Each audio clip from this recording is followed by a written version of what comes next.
Hello friends, biology class में आपका हार्दिक स्वागत है। हम पिछली बायोलॉजी क्लास में अलैंगिक जनन का अध्ययन कर चुके हैं। तो आज का हमारा टॉपिक है लैंगिक जनन, सेक्सुअल रिप्रोडक्शन। लैंगिक जनन क्या है? जब युग्मक निर्माण में युग्मक सेलन से नई संतति का निर्माण होता है तो उसे सेक्सुअल रिप्रोडक्शन अर्थात लैंगिक जनन कहते हैं। लैंगिक जनन अलैंगिक जनन की तुलना में जटिल व धीमी प्रक्रिया है, क्योंकि इसमें युग्मक निर्माण व युग्मक सलन होता है। यानी इसमें युग्मक बनते हैं व युग्मकों के बीच में सलन होता है। जो सलन के आप प्रकार देख रहे हैं, लैंगिक जनन में भाग लेने वाले युग्मक हमेशा एगुणित होते हैं, यानी एन होते हैं। सेक्सुअल रिप्रोडक्शन में जो युग्मक बनते हैं वो एन होते हैं तथा इससे बनने वाला युग्मनज होता है जो 2n होता है, यानी उसकी सूत्र गुणिता होती है, जो द्विगुणित प्रकार की होती है। जबकि युग्मक होता है वो अगुणित n होता है। जैसे मानव में 46 गुणसूत्र हैं, 46 गुणसूत्र हैं, अर्थात इसका शरीर द्विगुणित प्रकार का है और युग्मक होगा उसमें कितने होंगे? 23 गुणसूत्र होंगे। युग्मक n है। अब हम बात करते हैं युग्मक सलन। युग्मक सलन के प्रकार। सबसे पहले हम बात करते हैं समयुग्मन, आइसोगेमी। समयुग्मन क्या है? आइसोगेमी क्या है? कि जब नर व मादा युग्मक संरचना व माप में समान हो। कि नर व मादा युग्मक हैं, संरचना व माप में क्या हो? समान हो, तो उन्हें समयुग्मक कहते हैं। कि संरचना और माप में क्या है? समान है, तो उन्हें समयुग्मक बोलेंगे। तथा ये आपस में संलयन करते हैं। ये दोनों आपस में संलयन करें तो इस क्रिया को समयुग्मन कहते हैं। जिसका उदाहरण है उस शैवाल है, क्लिडोफोरा है। यानी इनमें क्या होता है? समयुग्मन होता है। नंबर 2 बात करते हैं विषम युग्मन, एन आइसोगोनी। विषम युग्मन क्या है? जब नर व मादा युग्मक, कि जैसे नर युग्मक है, ये मादा युग्मक है, जब नर व मादा युग्मक संरचना और माप में भिन्न हो, कि ये दोनों हैं, ये संरचना व माप में क्या हो? अलग अलग हों, तथा ये आपस में संलयन करते हैं, तो उसे विषम युग्मन बोलते हैं। इसका उदाहरण आपके सामने है प्रोटोजोआ, कशेरुक प्राणी। यानी इनमें क्या होता है? विषम युग्मन होता है, एन आइसोगेमी है। कॉन्जुगेशन यानी संयुग्मन। संयुग्मन क्या है? इसमें एक ही जाति के दो जीव आपस में चिपक जाते हैं तथा अपने आनुवंशिक पदार्थ यानी डीएनए या आरएनए यानी आनुवंशिक पदार्थ का आदान प्रदान करते हैं। इसके पश्चात एक दूसरे से अलग अलग हो जाते हैं। इसे संयुग्मन या कॉन्जुगेशन बोलते हैं। विशेष रूप से पैरामीशियम व जीवाणु में कॉन्जुगेशन यानी संयुग्मन पाया जाता है। इसके बाद हम बात करते हैं पूर्ण युग्मन, होलोगेमी। होलोगेमी क्या है? इसमें जीव युग्मक का निर्माण नहीं करता है, लेकिन स्वयं युग्मक की भांति कार्य कर एक दूसरे से संलयन कर युग्मज का निर्माण करते हैं।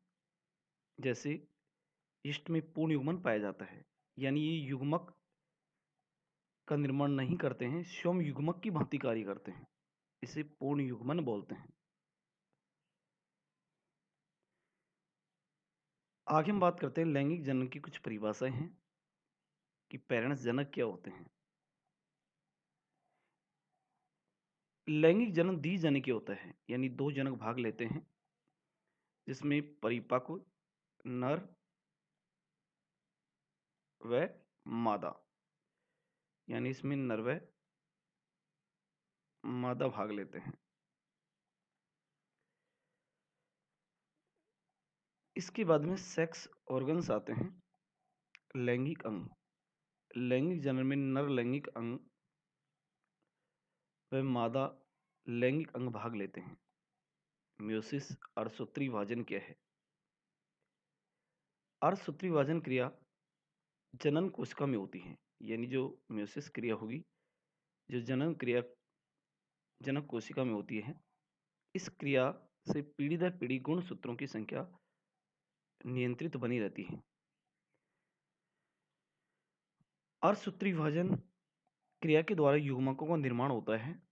शैवाल, कवक, ब्रायोफाइटा में युग्मक निर्माण के समय समसूत्री विभाजन क्रिया होती है, क्योंकि इनका शरीर कैसा होता है? अगुणित, एन प्रकार का होता है, तो उसमें युग्मक निर्माण के समय समसूत्री विभाजन क्रिया होती है। युग्मक क्या है? अब हम बात करते हैं युग्मक। युग्मक हमेशा अगुणित प्रकार के होते हैं, एन होते हैं। जैसे मानव में नर युग्मक शुक्राणु व मादा युग्मक अंडाणु अगुणित प्रकार के होते हैं, एन होते हैं। आगे हम बात करते हैं निषेचन। फर्टिलाइजेशन क्या है? नर व मादा युग्मक के संलयन की क्रिया को निषेचन बोलते हैं। कि नर व मादा युग्मक हैं, उसके निषेचन की क्रिया को, जैसे ये नर युग्मक है और ये मादा युग्मक है, इनमें संलयन क्रिया होगी जिसे निषेचन क्रिया बोलते हैं। जाइगोट। युग्मनज क्या है? नर व मादा युग्मक के संयोजन से एक द्विगुणित कोश की संरचना का निर्माण होता है, जिसे युग्मनज बोलते हैं। अर्थात युग्मनज होता है जो द्विगुणित प्रकार का होता है, 2n होता है। युग्मक n प्लस n मिलकर 2n बनाते हैं, अर्थात इनका शरीर द्विगुणित प्रकार का होता है। आगे हम बात करते हैं जीवन चक्र की अवस्थाएं। सबसे पहले हम बात करते हैं किशोर अवस्था क्या है? किशोर अवस्था यह जीवन काल की प्रजनन पूर्व अवस्था है।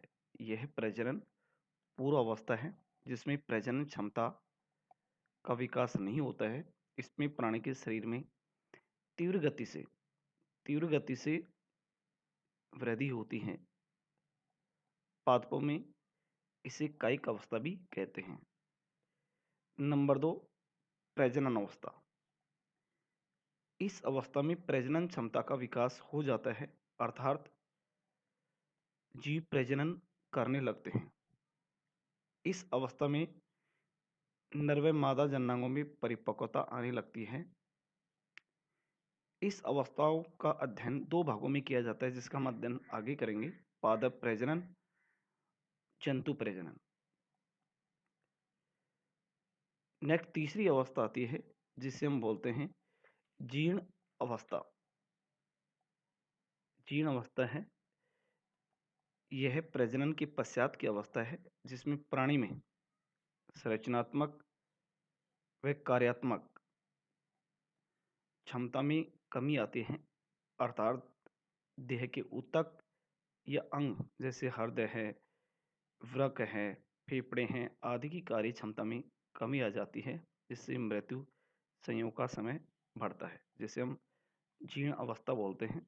तो इस जीवन चक्र की मानव में 3 अवस्थाएं आती हैं। नंबर 1 किशोर अवस्था, नंबर 2 प्रजनन अवस्था, नंबर 3 जीर्ण अवस्था। तो आज का टॉपिक इतना ही है, इससे आगे अगली क्लास में बात करेंगे। तो आज के लिए इतना ही। धन्यवाद।